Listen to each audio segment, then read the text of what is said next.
સવારના 11 વાગે બેંકના કાગળિયા પોતાના હાથમાં લઈને એક વૃદ્ધ વ્યક્તિ બેંકની અંદર આવ્યા. એમણે ખૂબ જ સાદા કપડાં પહેર્યા હતા. એટલે અંદર આવતા જ ત્યાં હાજર રહેલા તમામ ગ્રાહકો અને બેંકના કર્મચારીઓ તેમને વિચિત્ર નજરેથી જોવા લાગ્યા. એ વૃદ્ધ વ્યક્તિનું નામ ચીમનભાઈ હતું. એમના એક હાથમાં લાકડી હતી અને બીજા હાથમાં બેંકના કાગળ હતા. ચીમનભાઈ ધીમે ધીમે બેંકના કાઉન્ટર તરફ જવા લાગ્યા, જ્યાં એક મહિલા ગ્રાહકોને મદદ કરવા માટે બેઠી હતી. એ મહિલાનું નામ રીટા હતું. ચીમનભાઈ ધીમે ધીમે રીટા પાસે ગયા. એ સમયે બેંકની અંદર હાજર રહેલા દરેક વ્યક્તિ ચીમનભાઈ તરફ જોઈ રહ્યા હતા. ચીમનભાઈએ રીટા પાસે જઈને ખૂબ જ નમ્રતાપૂર્વક કહ્યું, મેડમ, મારા એકાઉન્ટમાં થોડીક પ્રોબ્લેમ છે, એટલે તમે થોડીક તપાસ કરો ને. આવું કહીને તેમણે પોતાની પાસે રાખેલા બધા જ કાગળો રીટાને આપ્યા. ત્યારે રીટાએ ચીમનભાઈ તરફ જોયું અને એમને જજ કરવા લાગી. એમણે ખૂબ જ સાદા કપડાં પહેર્યા હતા. તેઓ ગામડાના અને અભણ હોય એવા લાગી રહ્યા હતા. એટલે ચીમનભાઈને જોઈને રીટાને આશ્ચર્ય થયું. એટલે એમના કાગળ જોયા વગર જ કહેવા લાગી કે દાદા, તમે ખોટી બેંકમાં આવ્યા લાગો છો, કેમ કે મને એવું નથી લાગતું કે આ બેંકમાં તમારું ખાતું હશે. એટલે ચીમનભાઈ બોલ્યા, દીકરી, તું એકવાર જોઈ તો લે, કદાચ મારું ખાતું આ બેંકમાં જ છે. ત્યારબાદ કાગળ હાથમાં લઈને રીટા બોલી કે દાદા, મારે ઘણું કામ છે, થોડો સમય લાગશે, એટલે તમારે થોડીક રાહ જોવી પડશે. એવું કહીને રીટા અને બેંકના અન્ય કર્મચારીઓ પોતાના કામમાં વ્યસ્ત થઈ ગયા અને ચીમનભાઈ ત્યાં ને ત્યાં ઊભા રહીને રાહ જોવા લાગ્યા. થોડીવાર પછી એમણે ફરી કહ્યું, દીકરી, તું તારા કામમાં વ્યસ્ત હોય અને હજી વધારે સમય લાગે એમ હોય તો મેનેજરને ફોન કર, મારે એમનું પણ થોડું કામ છે. એટલે રીટાએ બેંકના મેનેજરની કેબિનમાં ફોન કર્યો અને ફોન પર મેનેજરને એવું કહ્યું કે સર, એક વૃદ્ધ વ્યક્તિ તમને મળવા માંગે છે, તો હું એમને તમારી પાસે મોકલું કે નહીં. એટલે મેનેજર પોતાની કેબિનમાંથી ચીમનભાઈ તરફ જોવા લાગ્યા અને પૂછ્યું કે એ વ્યક્તિ આપણી બેંકના ગ્રાહક છે કે કોઈ ટાઈમપાસ કરવા આવ્યા છે. એટલે રીટાએ જવાબ આપ્યો કે સર, મને તો કંઈ ખબર નથી, પરંતુ એ તમને મળવાની વાત કરી રહ્યા છે. એટલે મેનેજરે કહ્યું કે મારી પાસે આવા લોકોને મળવા માટે સમય નથી હોતો, એટલે તું એમને વેઇટિંગ એરિયામાં બેસવાનું કહી દે. થોડા સમય પછી તેઓ જાતે જ અહીંથી જતા રહેશે. ત્યારબાદ રીટાએ મેનેજરની વાત માની લીધી અને ચીમનભાઈને કહ્યું કે દાદા, તમે ત્યાં વેઇટિંગ એરિયામાં બેસો. થોડા સમય પછી મેનેજર સાહેબ ફ્રી થઈ જશે ત્યારે તમે એમને મળી શકશો. એટલે ચીમનભાઈ ધીમે ધીમે વેઇટિંગ એરિયા તરફ આગળ વધ્યા અને ખૂણામાં રાખેલી ખુરશી પર બેસી ગયા. બેંકની અંદર હાજર રહેલા બધા જ લોકો હજુ પણ ચીમનભાઈ તરફ જોઈ રહ્યા હતા, કેમ કે આ બેંકમાં શ્રીમંત અને સૂટ પહેરનાર લોકો જ આવતા હતા. આવી પરિસ્થિતિમાં સામાન્ય કપડામાં આવેલા ચીમનભાઈ બધાના આકર્ષણનું કેન્દ્ર બન્યા હતા. લોકો એમના વિશે અલગ અલગ પ્રકારની વાતો કરતા હતા. કેટલાક લોકો એમને ભિખારી સમજી રહ્યા હતા, તો કેટલાક લોકો એવું કહેતા કે શું આવા લોકોનું પણ આ બેંકમાં ખાતું હશે. વેઇટિંગ એરિયામાં બેસેલા ચીમનભાઈ પણ આ બધી વાતો સાંભળી રહ્યા હતા, પરંતુ એમણે કોઈ પણ વાત ઉપર ધ્યાન દીધું નહીં અને તેઓ પોતાનો વારો આવે તેની રાહ જોવા લાગ્યા. ત્યારે જ બેંકનો એક કર્મચારી, જેનું નામ સાકેત હતું અને નાની એવી પોસ્ટ ઉપર કાર્યરત હતો, એ કંઈક કામથી બહાર ગયો હતો અને બહારથી બેંકમાં આવ્યો. એ જ્યારે અંદર આવ્યો તો તેણે જોયું કે બેંકમાં હાજર રહેલી દરેક વ્યક્તિનું ધ્યાન ચીમનભાઈ તરફ હતું અને તે લોકો તેમના વિશે ખરાબ વાત કરી રહ્યા હતા. એટલે એને ખૂબ જ દુઃખ થયું, કેમ કે બધા જ લોકો એમને ભિખારી કહીને સંબોધી રહ્યા હતા. પછી એ તરત જ ચીમનભાઈ પાસે આવ્યો અને આદરપૂર્વક કહ્યું કે દાદા, તમે અહીં કેમ આવ્યા છો? તમારે શું કામ છે? ત્યારે ચીમનભાઈએ શાંત સ્વરમાં જવાબ આપ્યો કે દીકરા, મારે મેનેજરને મળવું છે, મારે એમની સાથે અમુક અગત્યની વાત કરવી છે. એટલે સાકેત બોલ્યો, ઠીક છે દાદા, તમે થોડીવાર અહીંયા બેસીને રાહ જુઓ, હું મેનેજર સાથે વાત કરીને હમણાં જ આવું છું. ત્યારબાદ સાકેત સીધો જ મેનેજરની કેબિનમાં ગયો અને એવું કહ્યું કે સર, પેલા વૃદ્ધ દાદા વેઇટિંગ એરિયામાં બેઠા છે અને બધા જ લોકો એમના વિશે ખરાબ વાતો કરી રહ્યા છે, પરંતુ મને તો એવું લાગે છે કે આપણે એમની મદદ કરવી જોઈએ. સાકેતની વાત સાંભળીને મેનેજરે જવાબ આપ્યો કે હું જાણું છું અને મેં જ એમને ત્યાં બેસવાનું કહ્યું હતું, અને આમ પણ એ કોઈ ખાસ વ્યક્તિ નથી કે એમને હું મારી કેબિનમાં બોલાવું. તું અત્યારે તારું કામ પૂરું કર. એટલે મેનેજરની વાત સાંભળીને સાકેત પોતાના કામમાં લાગી ગયો. થોડીવાર વેઇટિંગ એરિયામાં બેઠા પછી ચીમનભાઈએ જોયું કે ઘણો સમય વીતી ગયો હતો. લગભગ 1 કલાક સુધી ધીરજ રાખ્યા પછી તેઓ પોતાની જગ્યાએથી ઊભા થયા અને મેનેજરની કેબિન તરફ જવા લાગ્યા. ત્યારે મેનેજરે જોયું કે તે વૃદ્ધ વ્યક્તિ મારી કેબિન તરફ આવી રહ્યો છે. એટલે એ તરત જ પોતાની કેબિનમાંથી બહાર આવ્યો અને એ વૃદ્ધ માણસ એટલે કે ચીમનભાઈ સામે આવીને ઊભો રહી ગયો અને કહેવા લાગ્યો કે બોલો દાદા, તમારે શું કામ છે? ત્યારે ચીમનભાઈએ ખૂબ જ નમ્રતાથી પોતાના બેંકના કાગળ બતાવ્યા અને એવું કહ્યું કે દીકરા, આ મારા ખાતાની વિગત છે.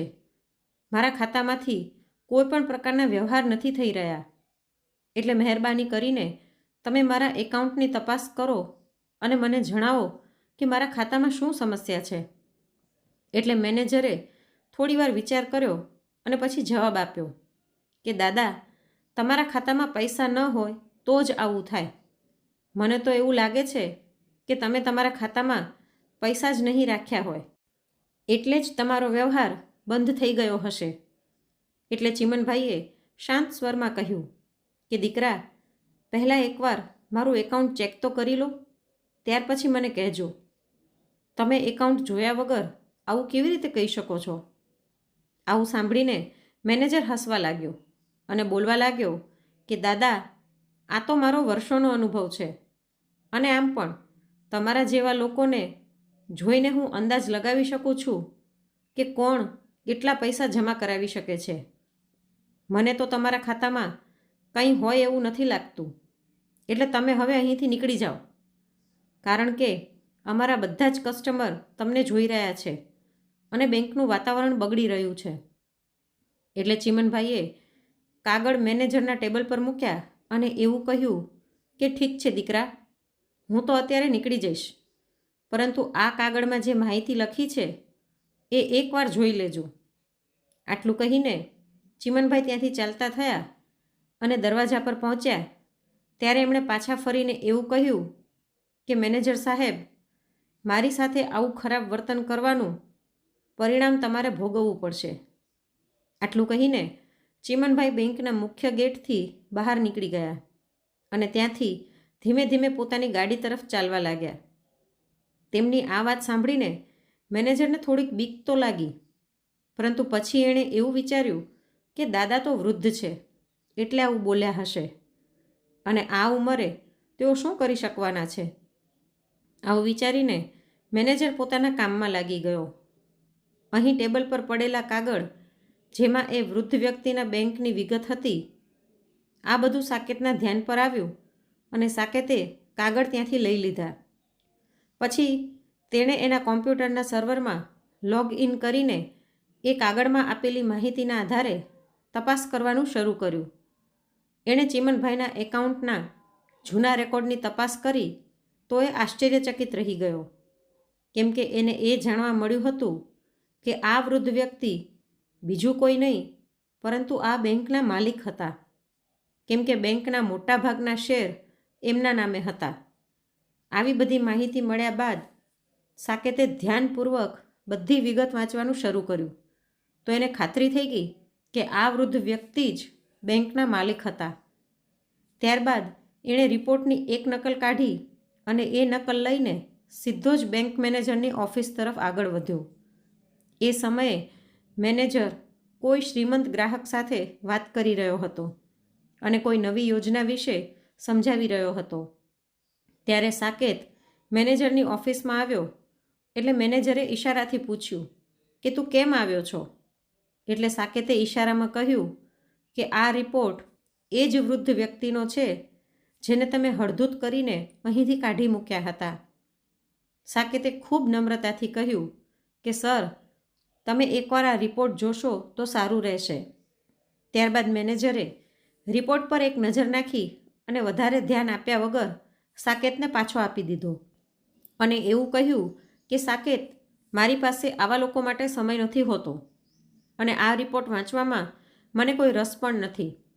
ત્યારે સાકેતે રિપોર્ટ પાછો લીધો અને પોતાનું કામ શરૂ કર્યું. હવે બેંકનું વાતાવરણ પણ સામાન્ય થઈ ગયું અને બધા જ લોકો પોતપોતાના કામમાં વ્યસ્ત થઈ ગયા. ધીમે ધીમે સાંજ પડી અને દિવસ પૂરો થવા આવ્યો. બીજા દિવસે સવારે ચીમનભાઈ ફરીથી એ જ સમયે બેંકમાં આવ્યા. આજે એમની સાથે એક અન્ય વ્યક્તિ પણ હતો અને એ વ્યક્તિ સંપૂર્ણપણે સૂટ બૂટમાં હતો. તેઓ બેંકમાં આવ્યા એટલે બધા જ લોકોની નજર એમના તરફ ગઈ. પછી ચીમનભાઈએ મેનેજરને ઈશારાથી પોતાની તરફ બોલાવ્યો એટલે મેનેજર ગભરાઈને પોતાની કેબિનમાંથી બહાર આવ્યો અને એમની સામે ઊભો રહી ગયો. ત્યારે ચીમનભાઈએ મેનેજરને એવું કહ્યું કે મેનેજર સાહેબ, મેં તમને કહ્યું હતું ને કે તમારા આવા વ્યવહારના લીધે તમને તકલીફ પડશે. ગઈકાલે તમે મારી સાથે જેવું વર્તન કર્યું હતું એવું વર્તન કોઈ પણ વ્યક્તિ માટે અસહ્ય હતું.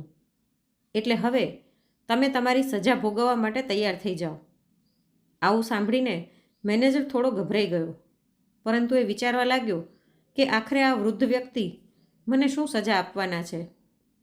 પછી ચીમનભાઈ બોલ્યા કે મેનેજર સાહેબ, તમને આજથી આ બેંકના મેનેજરના પદ ઉપરથી હટાવવામાં આવ્યા છે અને તમારી જગ્યાએ આ જ બેંકમાં કામ કરી રહેલા સાકેતને મેનેજર બનાવવામાં આવ્યો છે. એટલે હવે તમારે અહીંયા નોકરી કરવી હોય તો એક સામાન્ય કર્મચારી તરીકે કામ કરવું પડશે. આવું સાંભળીને મેનેજર સ્તબ્ધ રહી ગયો અને ગુસ્સો કરીને કહેવા લાગ્યો કે મને આવી રીતે મેનેજરના પદ ઉપરથી દૂર કરવાવાળા તમે કોણ છો? ત્યારે ચીમનભાઈએ શાંત સ્વરે જવાબ આપ્યો કે હું એક રીતે આ બેંકનો માલિક છું, કેમ કે આ બેંકના 60% શેર મારા નામે છે. એટલે કદાચ હું ઈચ્છું ને તો હું તમને હટાવી પણ શકું છું અને તમારી જગ્યાએ બીજાને બેસાડી પણ શકું છું. આવું સાંભળીને બેંકમાં હાજર રહેલા તમામ કર્મચારીઓ અને ગ્રાહકો કે જેઓ ગઈકાલે પણ બેંકમાં હાજર હતા અને આજે પણ હાજર હતા, તેઓ આશ્ચર્યચકિત થઈ ગયા અને બધાની આંખો ચીમનભાઈને જોતી રહી ગઈ. ત્યાર પછી ચીમનભાઈની સાથે આવેલા વ્યક્તિએ એની બેગ ખોલી અને એમાંથી એક કાગળ કાઢ્યો. આ કાગળ સાકેતના પ્રમોશનનો હતો, જેમાં એને બેંક મેનેજર બનાવવાનો ઓર્ડર લખવામાં આવ્યો હતો.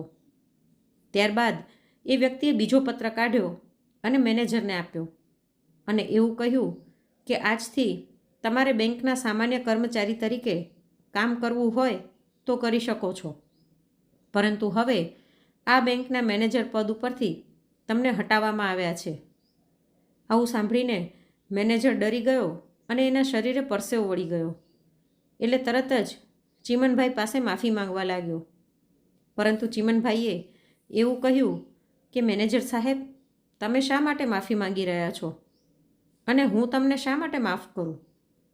તમે મારી સાથે જેવી રીતે ખરાબ વર્તન કર્યું હતું એ આ બેંકના નિયમ વિરુદ્ધ હતું. શું તમે ક્યારેય બેંકના નિયમો વાંચ્યા છે? આ બેંકનો એક નિયમ છે કે અહીંયા ગરીબ અને પૈસાદાર વચ્ચે કોઈ પણ પ્રકારનો ભેદભાવ રાખવામાં નહીં આવે.